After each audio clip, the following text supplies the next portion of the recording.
I'm on everyone, and it's me, B, and today we're doing another day of the mini brands, and we are doing 19.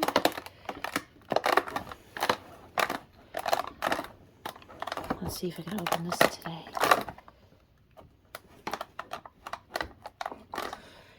Because I know yesterday,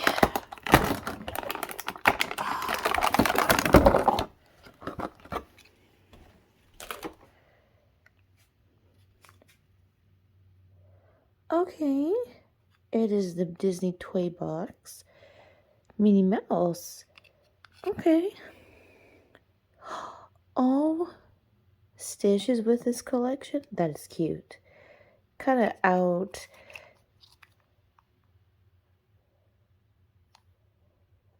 Try it now. It's a little out of place of the collection, but it's still cute. I really like how they do her bow, just not how they did her eyes.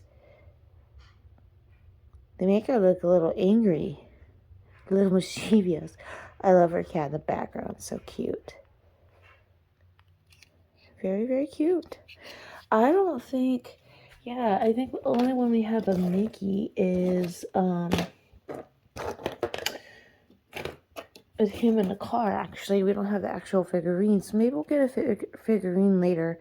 Hopefully a special edition. But yeah, of all the products, we got Mickey in the car, Minnie, as I showed you, in the thing, and then I believe this is Daisy's phone. Even though it says Minnie's phone, but it says Minnie in the middle, but it has Daisy on the side, so I wouldn't say both her Minnie and Daisy's phone, but that's the haul for today. And then today's 19, but the 20th is right here next to the 7. But anyway, you can follow my description box. Follow my info in the description box, and have a wonderful day. Peace.